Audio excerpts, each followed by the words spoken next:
Let's talk. What you wanna talk about? Let's talk. What you wanna talk about? Kitchen talk. Let's talk. What you wanna talk about? Kitchen talk. Let's talk. Conversations that cool. Kitchen talk. Let's talk. What you wanna talk about? Kitchen talk. Let's talk. Conversations that cool. Let's talk. What you wanna talk about? Let's talk. What you wanna talk about?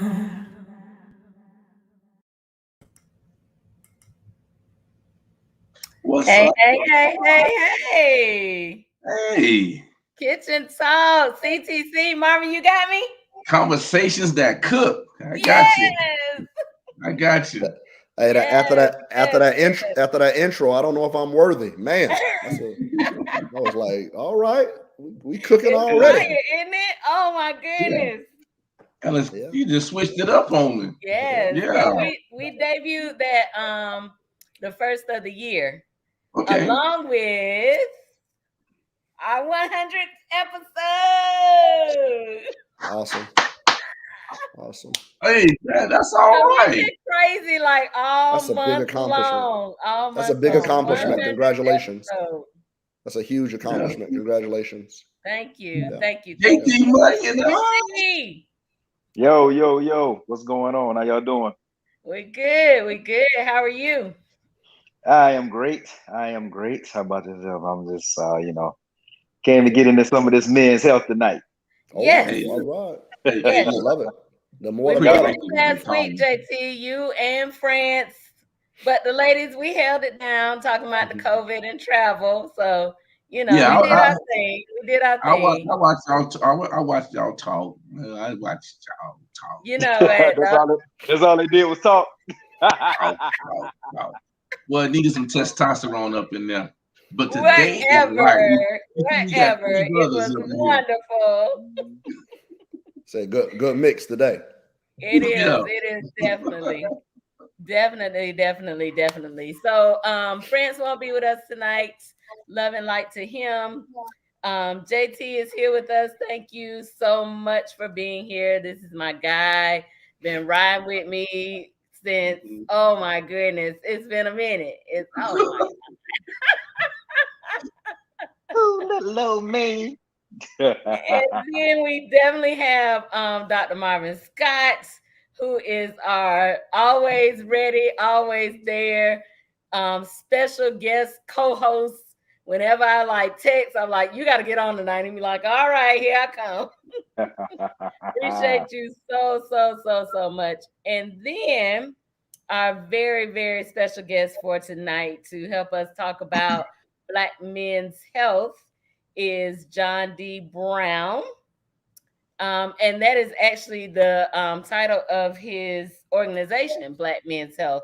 So perfect. He is the chief advocate for that organization. So welcome. We are so excited to have you here with us. Thank you for the invitation. Yes, absolutely. I'm feeling a little Angie Stone, my brother, Black brother. I love you. Yeah. I won't never hurt you. Amen. No one above. No, I'm here for you, for real. Yeah. Don't forget, no one above you. No one above you. There you go. Always do it all the way. Yes. I was like, ooh, I wish I knew how to play it on the show, but I haven't gotten there yet. I'm working on. I was waiting for the cut in with all that music up front. Nah, I ain't quite there. It's coming. That show 107. Show 107. Yeah. Hey, just know when we talk about y'all, I'm playing JT Money. There you go. JT Money, Cash Money Brothers. I can't read him. It's too much. Oh, snap. Absolutely. So we are super excited to be here tonight to hang out with you guys and talk about Black men's health.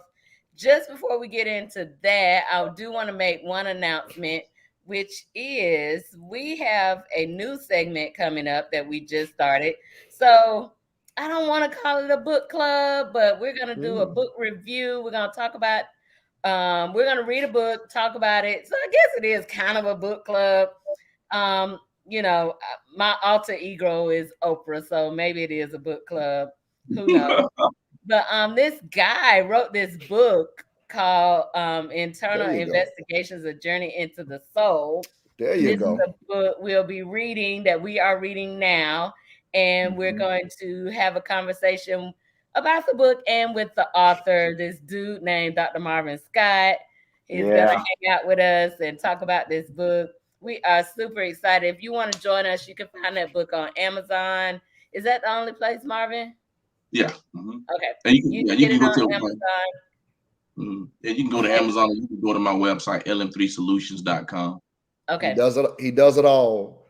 Pastor, brother. Yes, you can definitely check author, that out. And black man, I love it. Yeah. That's and you watch cars on so Thursday. when you join the conversation, you'll have something to say. Yep, absolutely. Professor, all of it. All of it. All of it. That's my guy. Me and Marvin go way back too. Oh my goodness. Way back. Yeah. How tall was she? How tall was she back then? You know what? I see your health is about to be in danger. Them short jokes never go well. Them short jokes never go well. I'm telling you. Your health is about to be in danger. So let's, yeah. They're clear. I see the fit. So, John, why don't you give us a little bit about your org, please? Yeah. So I'll give you a little background about me and kind of how we got there. As Brother Scott knows some of this, I'm a Tallahassee boy, born and raised. This very night, I'm close to the campus of Florida A&M University. That's a blessing because I grew up on the south side of town, University Park, right over here by Bethel AME, the lullaby of the Marching 100 in my ear. So having an opportunity to be back to that, and my children having an opportunity to be that is an amazing opportunity. So Tallahassee, Leon County boy through and through. Went to Bond Elementary and Florida High, if you know the community.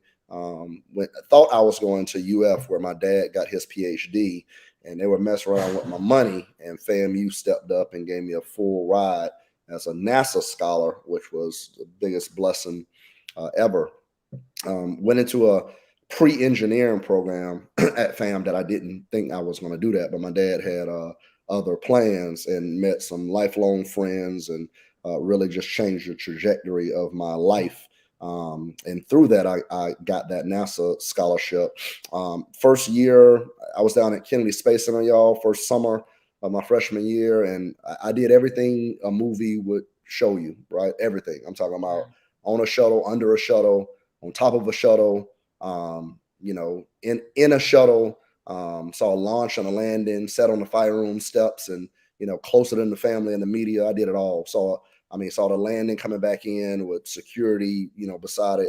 I was done. If I had it my way, I would be at Kennedy Space Center for the rest of my life. Swam in the Atlantic Ocean. I'm done, right? And got back to school, and my advisor said, you need to choose another location. And I didn't even understand what he was saying. I left money in the credit union. I pre-signed a lease. I was headed back. And but again, having older, wiser people in your life is such a blessing. And through that blessing, I ended up at the Jet Propulsion Laboratory out in Pasadena, California. Learned some learned some early internet technology. And I'm talking about pulling information from HTML for Dummies book early, right? We're talking about 1990, summer of 1995 probably. I got out there in the summer of 1994, but really started heavily focusing on that in the summer of 1995, and just such an amazing experience. Got a chance to bring home some of that technology and start a business in school in undergrad at FAM with a partner who's in CIS and I was in civil and computer applications minor. and young and brash and bold, and let's start a business. And we were doing it. I mean, doing websites, back end solutions, learning how to do front end solutions, and graduated in '97. Went into grad school for software engineering, still doing the business.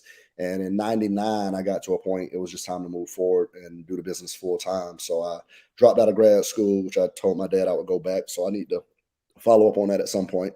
But started the business full time and, kept it moving. And so I ran the business for about 12 years, all in all. Wonderful experience, learned a lot of lessons. Purchased a lot of lessons that I'm still sharing today. I don't believe that people should be buying lessons that I already purchased. You got what I'm saying? So a lot of sharing there. Yeah. But some amazing opportunities, some things that my wife and I still use today, still leverage today. Even in this pandemic, all of the remote teams and distributed teams and distributed work. This stuff is nothing. We've been doing this since 1998. At a minimum. So, great opportunity in my first business. And along the way, as you can imagine, in 1996, there's a lot of digital real estate to be acquired, right? I acquired a lot being in that space. And one of the components that I purchased along the way through a very long story was Black Men's Health. And the whole premise of it at the time in 1999 was really just about representation, right? I mean, physically seeing ourselves on magazine stands, right? Like being in the airport, being in Barnes and Nobles or Books A Million, and not seeing, ourselves, which is a challenge. And the women, they got it right, Lisa. I mean, they got it right, right? I'm talking about, tall, skinny, tall, short, fat, skinny, beautiful shades of skin tones and all kind of, skill sets. And it doesn't matter what it is. It could be wedding dresses. It could be gardening. It could be, guns. It could be motorcycles and biking and fishing, working out, fitness. There's just diversity, right? Mm-hmm. And in the space for health, specifically when you start talking about men's health and men's fitness, men's journal, things of that nature, it's a lot of white boys. I mean, straight up, right? Mm-hmm. And if there's a man of color, specifically a Black man, him, we could identify him 300 yards off, right? Yeah. It's like, oh, that's Kevin Hart, that's Barack Obama, that's Idris Elba, that's Tyson Beckford, right? And I always say nothing's wrong with that, right? That's great, that's aspirational, right? But is it obtainable, right? Mm-hmm. How many more Barack Obamas are we gonna have, right? I mean, have you seen Tyson Beckford, right? I mean, come on, man. Jamie Foxx, right? I mean, literally in a movie, his character was called, Mr. Stacks, right? I mean, so I call that the 2 percentile, right? I mean, it's like that's great. The LeBron James and all that, that's like 2 percentile, which is amazing, great for goal setting, aspirations, things of that nature. But there's like a 98% of the rest of the population that need some kind of construct for creating balance in our lives, right? We do not have, private chefs, traveling with us around the globe, right? That's right. Yeah. So we need some kind of framework that speaks to us and it's relevant. I use the analogy of women losing baby weight after pregnancy, right? I mean, it's like, does a woman want to hear from somebody in her social circle, maybe close to her economics, close to her, maybe, environment or maybe geography, things of that nature? Or does she want to be, learning from Jennifer Lopez or, Beyonce, right? I mean, it's like, I don't know if that's a good setup, trying to, frame yourself up with, how Beyonce does her meal planning, since, somebody does that for her. So that's what it's about. So the whole premise of Black Men's Health is to create more balance through health for men of color, specifically Black men, unabashedly, unapologetically focus on Black men, period. Right. So anytime somebody says, oh man, there's a lot of Asian men in the market, there's a lot of Hispanic men in the market, I'm like, you're right, that's good. And if they want to learn about, the things we're talking about related to men of color, awesome. But I'm talking about Black men, right? Period. And the reason that is because it just hasn't existed, right? And a lot of times when we see it, Dr. Scott, when we see it, JT, it sometimes funding is thrown at it, right? Through grants and education, and there might be a spike, and then it just flattens out, right? So we need to create some things that are constant, consistent, high level quality is what men deserve, and we're building that. So we have really 5 main focus areas, right? Because the target is very specific, right? We're talking to men of color, specifically Black men, right? Specific target. The approach is very broad, right? So we're talking about holistic health, mental, physical, spiritual, financial, social. And in that balance, we are not in the space of, academia and, medical, where we're trying to move men from 0 to 10, right? That's not our lane. A lot of people are in that space, and men sometimes think, kind of that goal is insurmountable, so they don't move at all. If we can move through relevance, right? If somebody sees Marvin doing something or JT doing something in the neighborhood or at church or in the social group or organization or at work or whatever, they might say, "Oh man, if he can, like he skis, that's something I'm interested in," or he rollerblades or he golfs, right? It's relevant. That's a powerful opportunity, right? He's not talking to somebody that's an Olympic track athlete, right? A performance coach, right? Just a regular dude. There's a lot of power and value in that relevance. And we have to create opportunities to be approachable and for men to be able to say, hey man, you could get from 0 to 1. And if you could get from 0 to 1, maybe you could get to 2. And if you get to 2, maybe you could get to 4. And that's all right, right? 4 is good because 4 is not 0. You got me? And if I had a goal to get you from 0 to 10 and you never got off 0 because you were just looking at this elephant and didn't know how to eat it, like 4 is pretty good, right? And sometimes you get in that group with 4 and start like, yo, okay, I'm not dying here, right? I mean, my story about running is very similar, right? My wife, I always say my wife invited me out to a turkey trot. And I tell you, man, it was like, yo, come call the National Guard, like scrape me off the ground. This is terrible. But I stayed with it, and it's amazing what your mental and your physical can do when you just kind of stay at something, and having other men to check you and just encourage you, I think it's powerful. So that's it. That's what we're trying to do. We're trying to and not trying. We are creating this space and this network and this family to create more balance in these men's lives, and not just the men, but those who love and care about men, which are sometimes just as impactful, right? I think you might agree, Lisa. At least in my world, my mother, my beautiful mother, Dolores Brown, my beautiful wife, Letitia Brown, for men. A lot of times, I mean, again, I was, ribbing on, Dr. Scott, right? Pastor, author, professor, like entrepreneur, on and on and on. A lot of times men are creating legacy, right? We are building, we're helping build community, we're helping raise our families, we're protecting, we're covering, we're providing, all of those things. And when we see a light, right? Like a light at a crack in the door, like we are blazing towards it. And oftentimes sometimes it's not fully baked in the things that we should bring with us, right? Because a lot of us didn't grow up with our dads running, 4 miles a morning or swimming 5 times a week, right? That's just not in us. So we have to learn those things. We have to learn those things. And yeah, man, it's just about creating these opportunities for men to again, just have access and awareness and create this balance in our lives. That's what it's about. Yeah. I like the fact, because I was thinking, because you're engineering and and computers and all those different things, and so you've been at NASA and all the and so as a pharmacist, first thing in my mind when you start thinking of health, I'm thinking of hypertension, diabetes, Yep. but it's so one-sided. You know what I mean? Because that's a part of it. But I like the fact that when you talk about men's health, you talk about their health and finances. because Yep. that's a part of being healthy. You know, you Yep. talk Yeah. about their health mentally. You know, so it's the holistic, it's the whole man, and it's not just one area. Hypertension, diabetes, all that, prostate cancer, you know, all Yes. that. That's that's a part of it.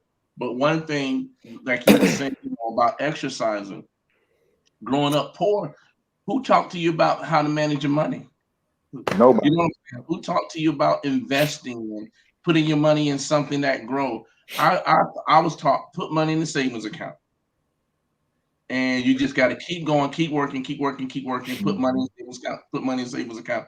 Like that's Hmm. really going to grow. You know what I mean? Yeah, Hmm. it's going to grow if you keep putting money in there. Put money in it. But the moment you stop putting money in, it doesn't grow. You know, it wasn't until later in life where I learned. Wait a minute, you mean to tell me I can put my money in something that it'll start growing. You know, I read the book, the richest man in Babylon, and it talks about Right. how your money is a willing worker.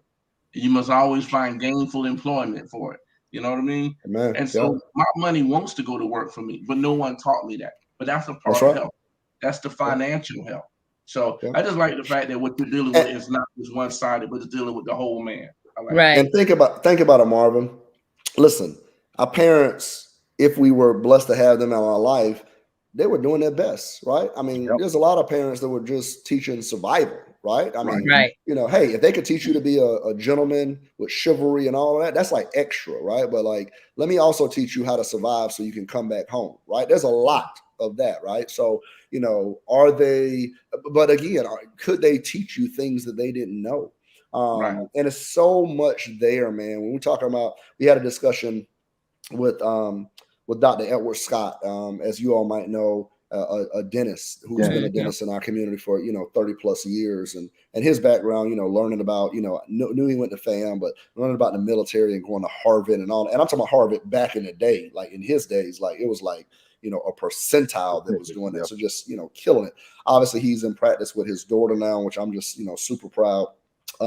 But having a discussion about dental health and how it ties directly to heart health. And he talks about Mm. it beyond that. He talks about it about, mental health and physical, I mean, on and on and on. But I love the way he was referencing like your dentist can be a part of your health journey, right? Wow. Like Hmm. in the dentist, they could look at your mouth and figure out what's going on, and that might be a trigger that something else is going on. But that's Yep. about Wow. being Right. consistent, right? Wow. And there's a lot of, again, when I say there's a lot there that rightfully so, a lot of black men and black people in general are not wired to want to consistently go to the doctor. There's a lot of grandmamas and granddaddies in this world, rightfully so. It's like, yo, don't do that, right? I mean, like a lot of bad stuff happen, and that's true. And think about even the mental capacity Mhm. and the setup, right? Like, I mean, my dad was born in Rocky Mount, North Carolina. So take his dad or his granddad and put them in the in the field, right? Or put them in the put them in a factory or whatever framework you want to do.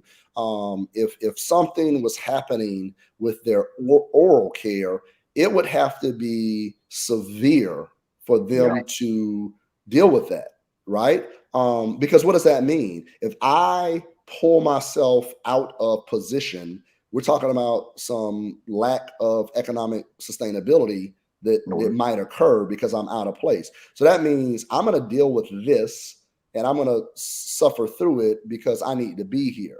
So Hmm. how does that pass down to sons and grandsons and on, the suck it ups, the be tough, and don't get me wrong, listen, my sons, they slide down the driveway and a limb is not cut off. I want them to get up, right? Get up and wipe yourself off, right? I do want them to be tough.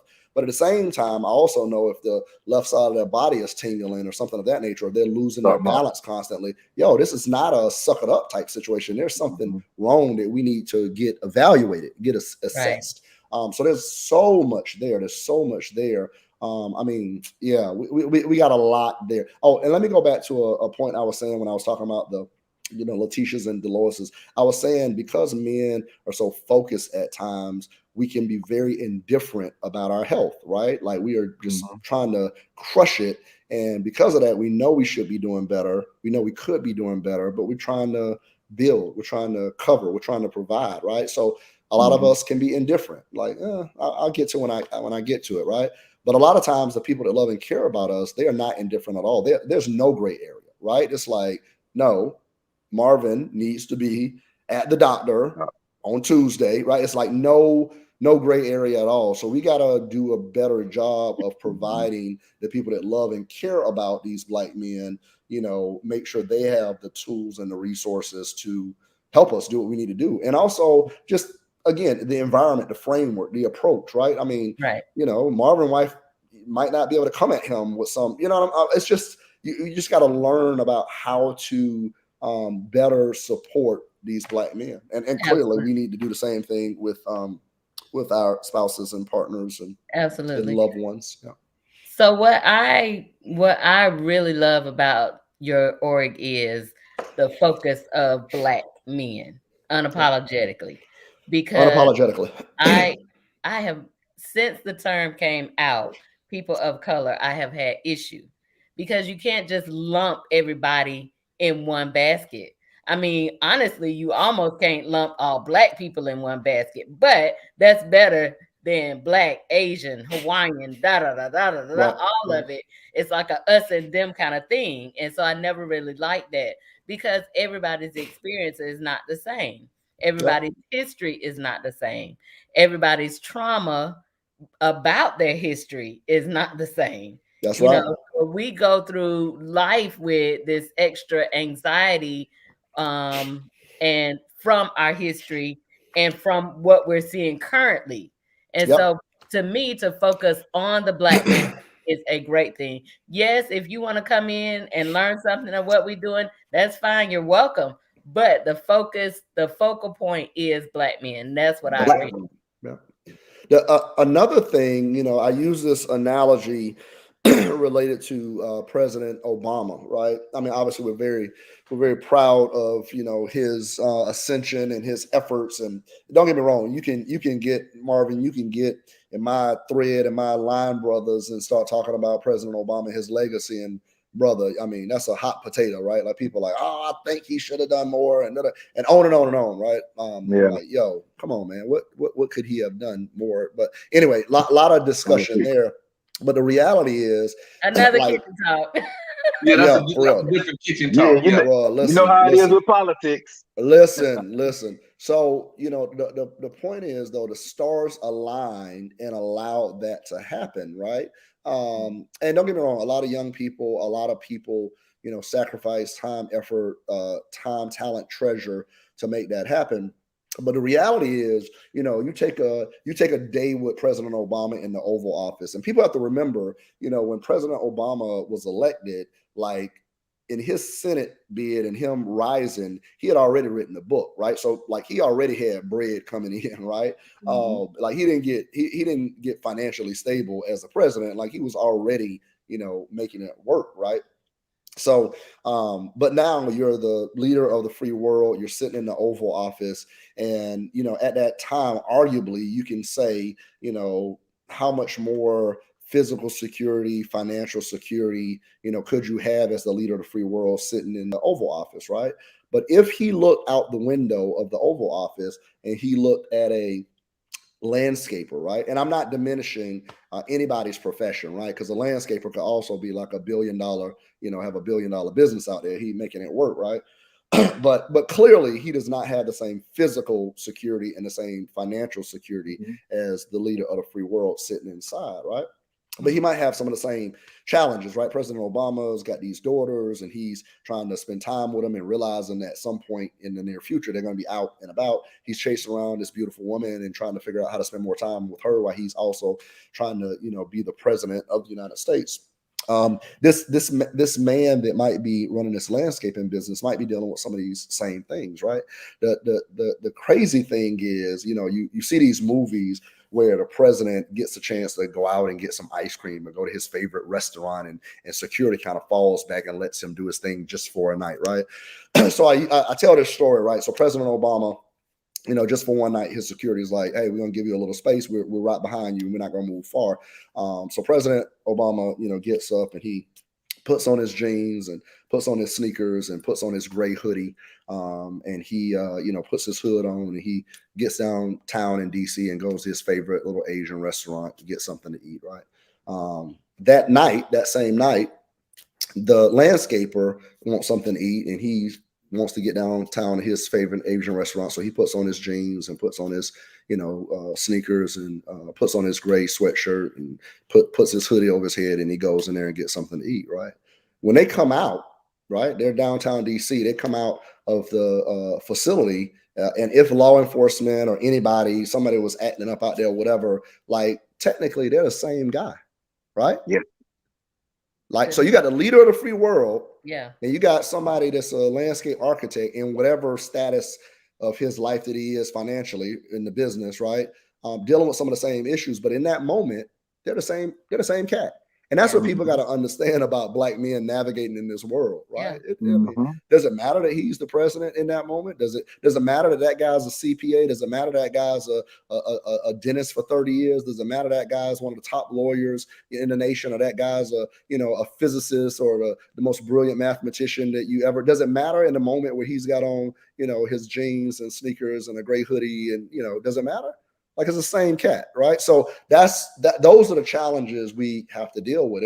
And some of that is also about, unfortunately, teaching our children some of the lessons of survival that our fathers and our mother and our parents taught us, which is, just so challenging, right? So challenging, but necessary. Absolutely. Absolutely. So with your org, what are you finding that Black men want to know the most about? Like, what are they asking the most about? Listen, for us, I mean, we are just doing our best right now. I have and was very blessed to get a content, an editor-in-chief, an interim editor-in-chief on board. One of my goals for 2022 is to lop off that interim. That title is for him, not for me, right? I'm trying to remove that interim and make him permanent, right? But he's a FAMU grad, a journalist by education, communications coordination experience, just an amazing brother, passionate about what he's doing, but he knows how to create content. So when we're creating content for the website, a future app, all of these things, he knows how to do it, and he knows how to make it relevant to Black men. So because the reality is, if we're talking about it from our perspective and talking to other brothers, it should be received well. So we are, to tell you the truth, Lisa, kind of cherry picking topics that we believe men should be aware of, and picking experts that have information about diabetes, or about sickle cell, or whatever it is, so we can bring that information to the masses.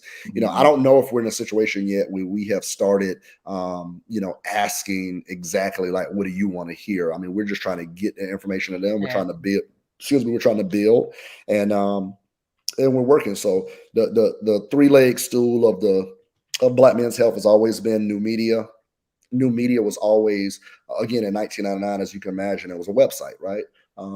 Back end, front end. But now in 2022, I could get information to JT and Marvin in so many different ways, right? Hit the hip, and, get it in the email, get it in their social thread, digital, SMS, MMS, video, all kind of ways I can get you this content, and with the goal of, prayerfully, you are getting information that can help create more balance in your life, right?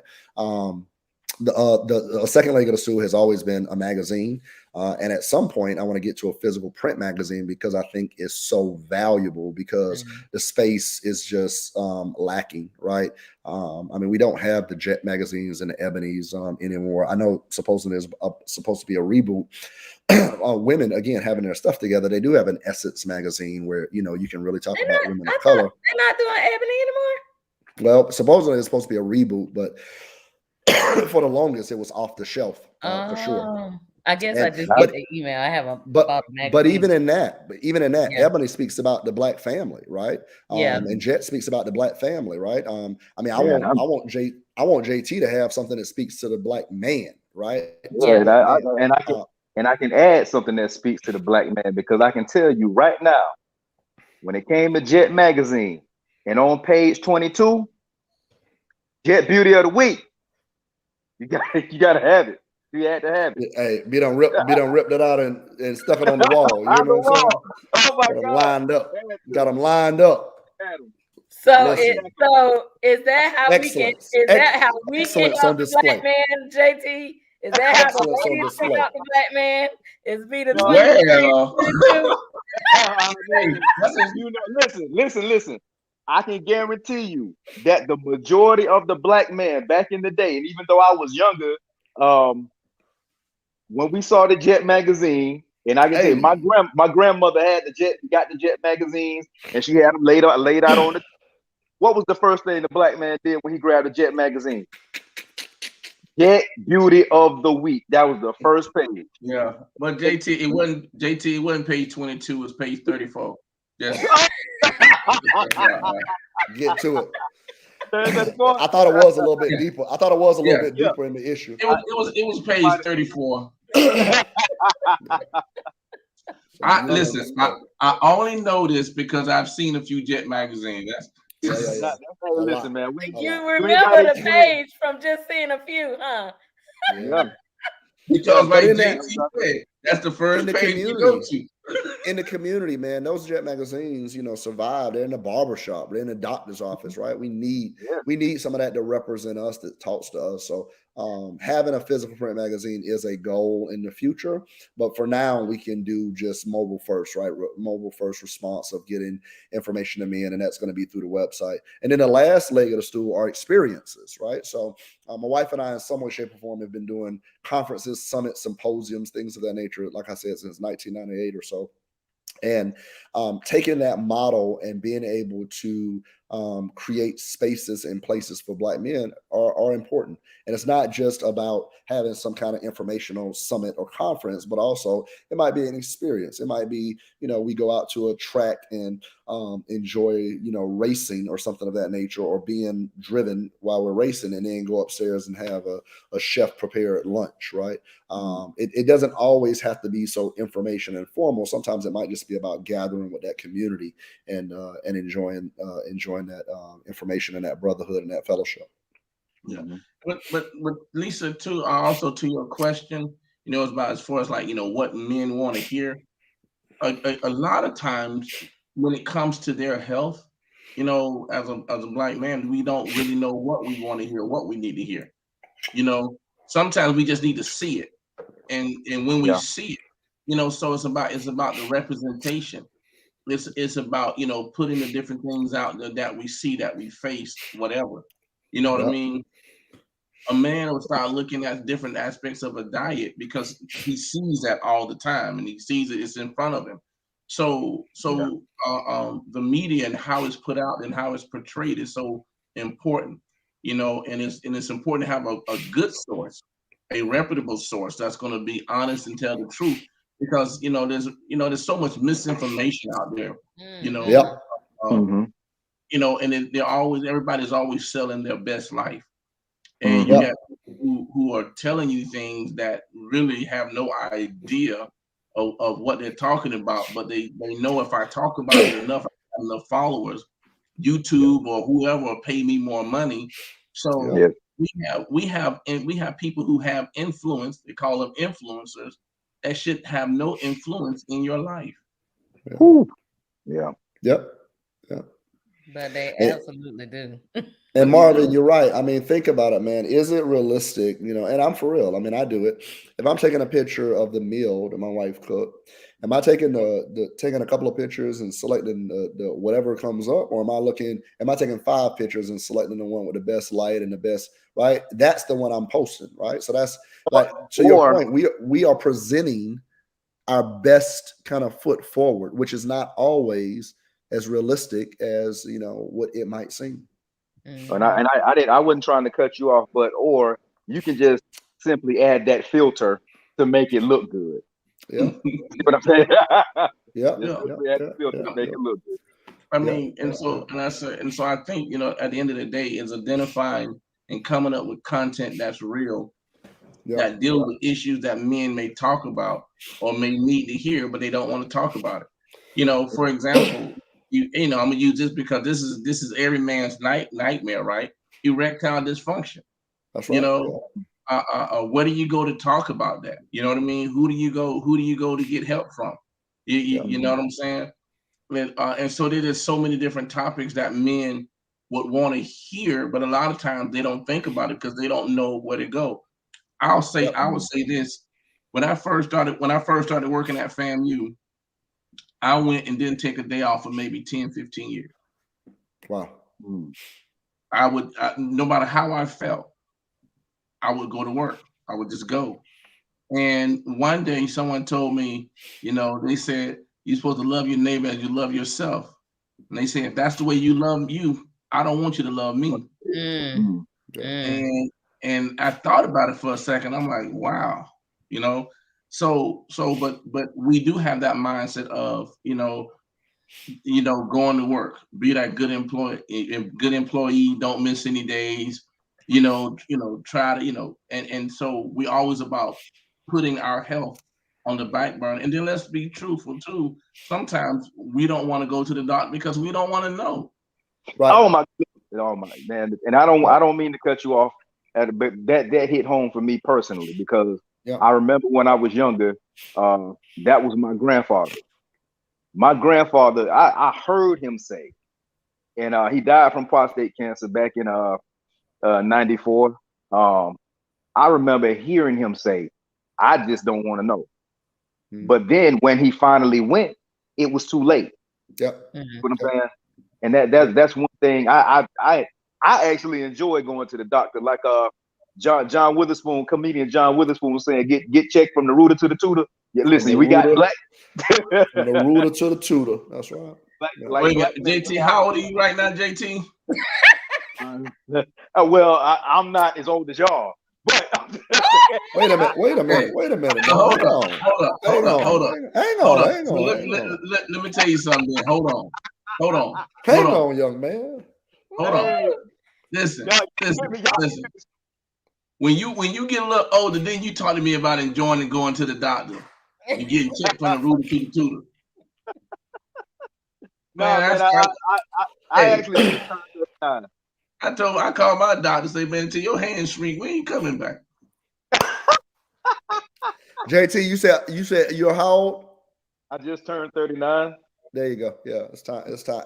Hey, it's one time more to mango season. One more mango season, brother. And that doctor you put gloves on, and you gonna walk in. He gonna walk in. He gonna have a thing of KY jelly over there with some napkins and them gloves. And you walk in, he gonna tell you go ahead and drop them pants. Oh no, man! Don't do me like that. Don't scare me. But the reality is, even having discussions like this to kind of just desensitize the reality of what men need to be doing, right? We got, and again, finances and anything else, right? I mean, if somebody's at the dinner table and they're talking about crypto or they're talking about investing or they're talking about whatever, it might be more warmly received because this person. Again, they're not some Wall Street banker or Olympic athlete. They're just somebody that's close to you that is approachable and accessible, and you can gain that information. I think is so important.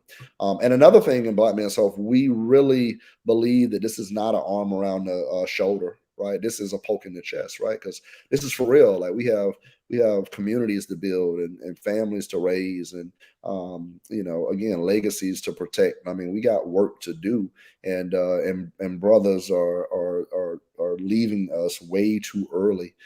So we got work to do, man. So this is really about, like I said, a poke in the chest to check in on each other and make sure that we're moving in the right direction. Yeah. And again, I just love the fact that it's not just about the physical health of getting the prostate check, and we do need to have those conversations and again, and we joke about it, but a lot of Black men don't go to the doctor when they get a certain age because of that one thing. And I'm like, you can't check my prostate no other way. Are you sure? But That's it. That's it. But It was go ahead. there was a comedian, I forgot who it was, but he said it the first time he had to go to the doctor to get his prostate checked. You know, the doctor said, you know, we got to go ahead and do this. And said the first thing he did was open his mouth like no sir. No sir. That is not how we do that. Take a look down. Take a look down there. Oh, man. But so getting that prostate check and then getting that colon exam. Yeah. Yeah, you got to get those things done. At least with the colonoscopy, they put you to sleep. Yep. Yeah. But that's mandatory, huh? Yeah. But but not only that, but it's about talking, like you were saying about the financial things, and because again, the information that they're put out there now it's about getting rich quick. Mm-hmm. And we say one thing in the investment in the Forex market: he who runs fast don't run long. Mm-hmm. So when you got people out there who all they're doing hustling, trying to make quick money because that's the way it looks, because they're trying to get to $1 million real quick. Normally, when you're running that fast, trying to get there, you run out of gas and you don't make it. But talking to someone about making real investments, making real banking choices, making those real decisions so they could really understand it and not just think about all the money they could make, but really understand the process and really being able to understand having different streams of income.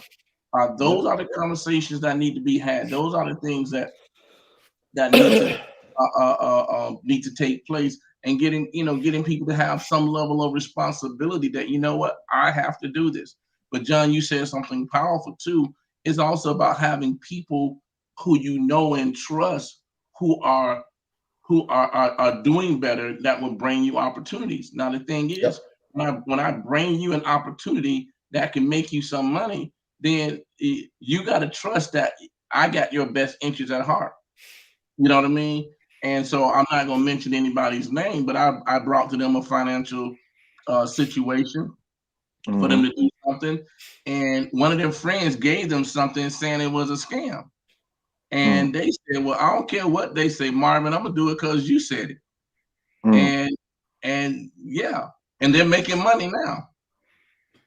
So it's about, being able to bring those opportunities to people, and then people trust what you say to say, you know what, I'm going to try it anyway. I was talking to somebody the other day about it, and they were like, what they were like, well, Dr. Scott, look, I had already said, I don't care what it was. Whatever you tell me to do, I was going to do it because you said do it. You know what I mean? Yeah. So for me, my thing is, now I need to make sure I don't bring anything to you that's crazy to break that trust.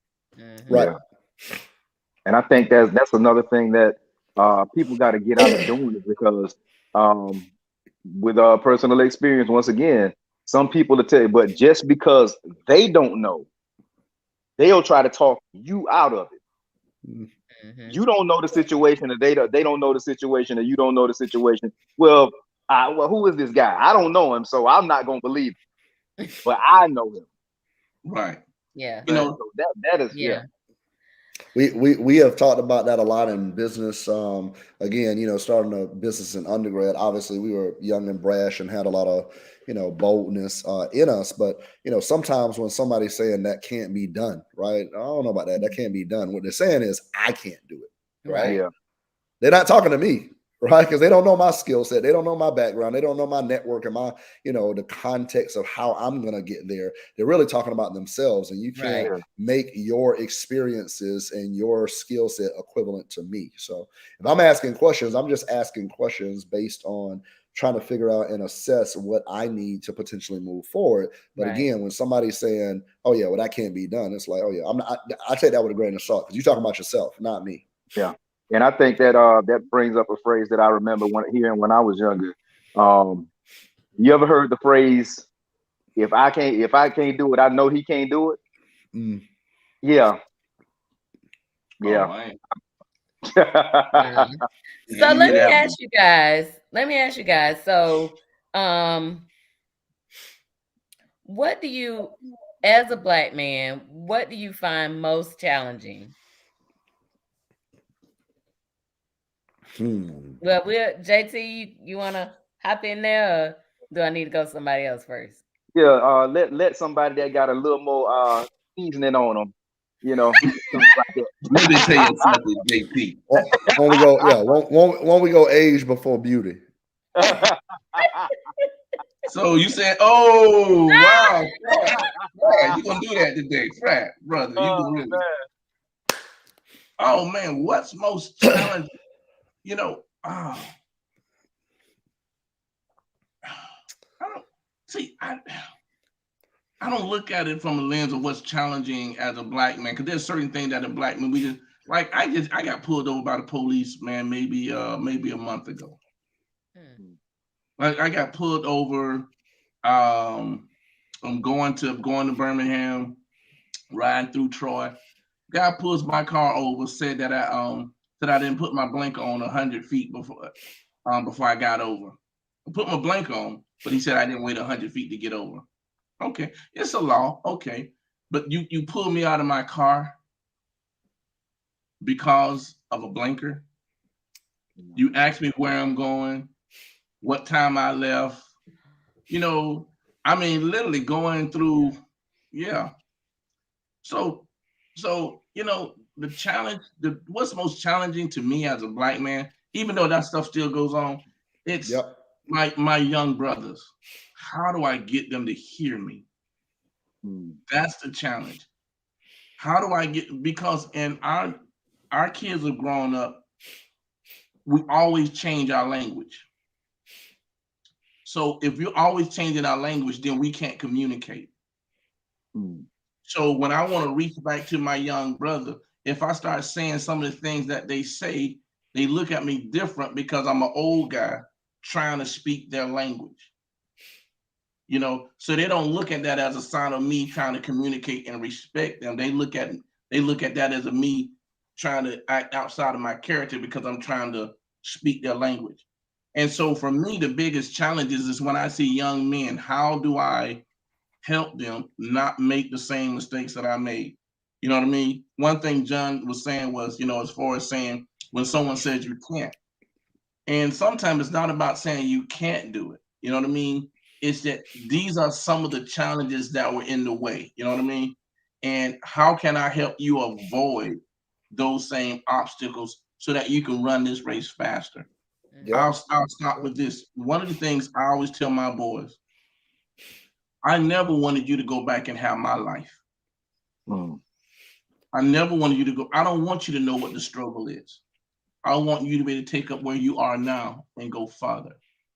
You know what I mean? Yep. But it's reaching our young Black men and trying to get them to the place where they can become good husbands. You know what I mean? For because the women, the fastest group of business owners, and they're pushing forward. So a part of this men's health is, how do I create a man?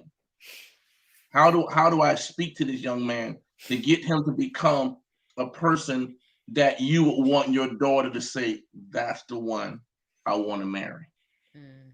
That's my And challenge. it's a different world, man.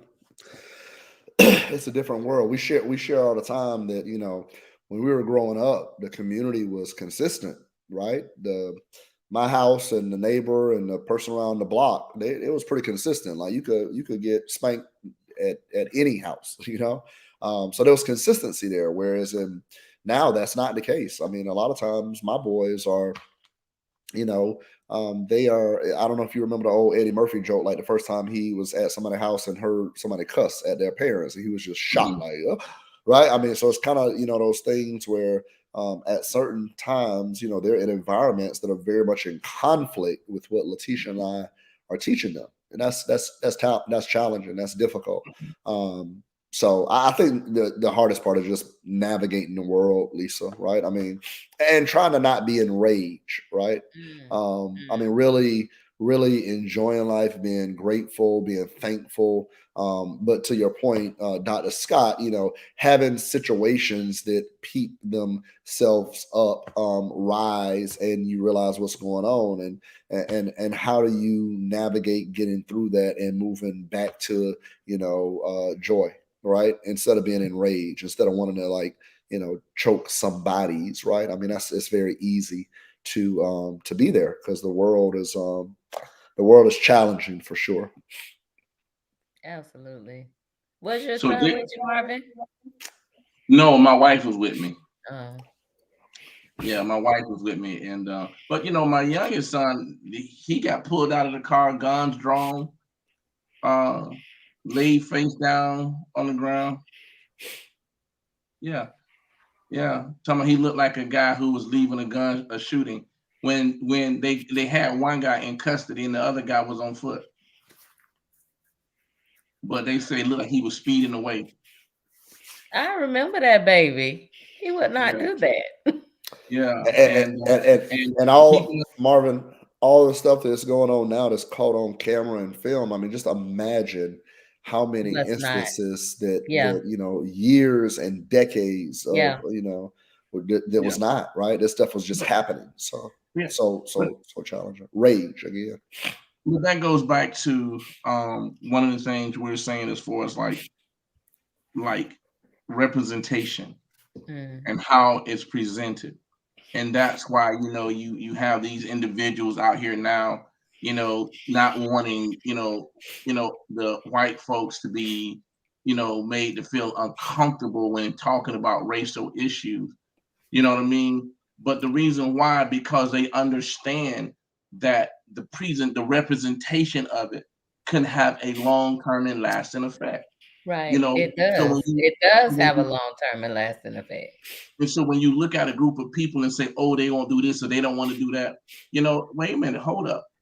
Don't think it's strange when you put us in situations and created certain environments that make people kind of gravitate towards certain things.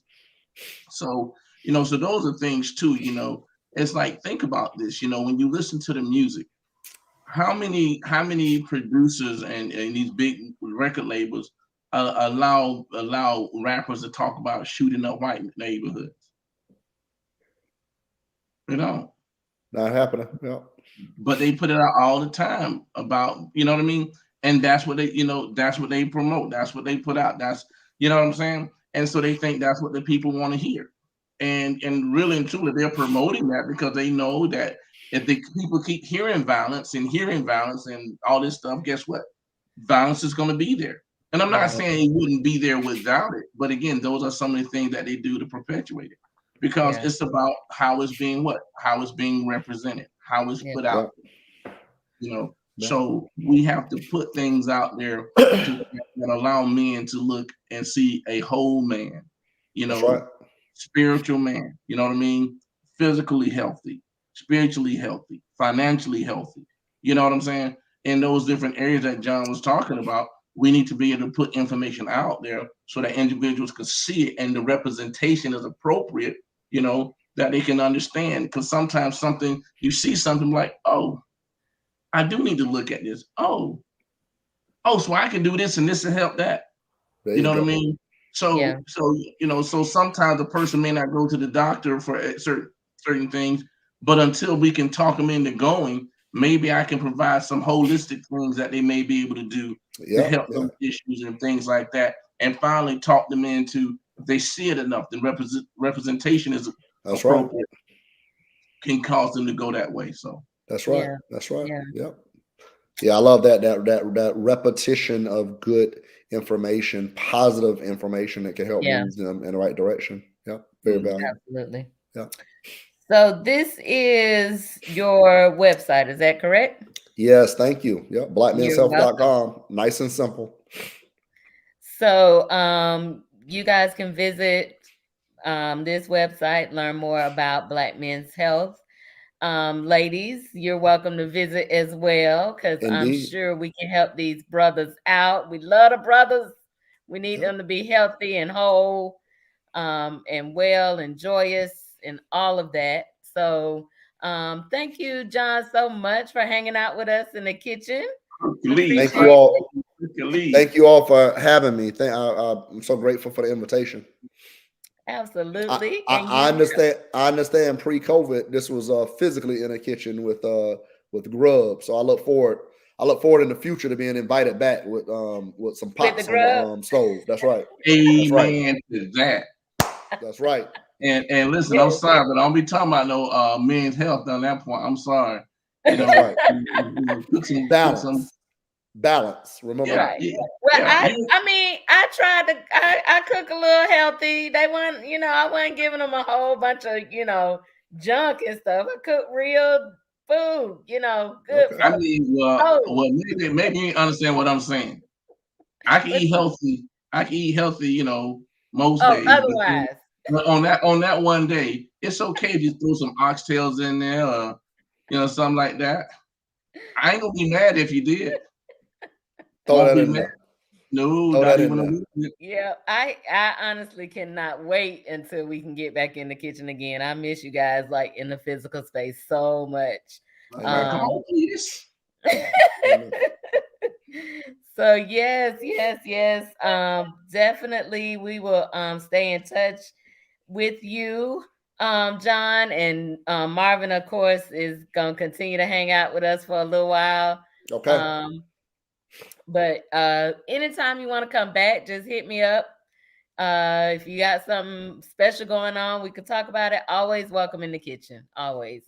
Thank you. Respect. Brother Scott, love you. God bless you, man. All right, God bless you now. All right. Thank you so much, Lisa. If you are absolutely. So if you're watching us on YouTube, hit the subscribe button. If you're watching us on Facebook, hit the like button. Never miss another show. Stay connected. We love you guys. This has been Kitchen Talk CTC. Conversations that cook. That is my guy. Hercules. We will see you next week. Next week, Marvin. Yes, guess ma'am. what we talking about? What we talking about? Taxes. Oh, Lord, have mercy, Jesus. Woo! It is that time of the year. Your boy may have to hire the person you bring on, boy. Hey, I had a friend of mine. He was talking. He said, "Man, I need me a good tax. I need somebody that say, hold up, you ain't taking off enough of this and enough of that. Did you do this? Listen, man. Listen, I made a little change. All right, we gotta say good night, Marvin. See what I'm talking about? See how you do? See how you do? You start talking about taxes, though. Come on, man. That's next week. That's next week, Marvin. Next week. Okay. Good night.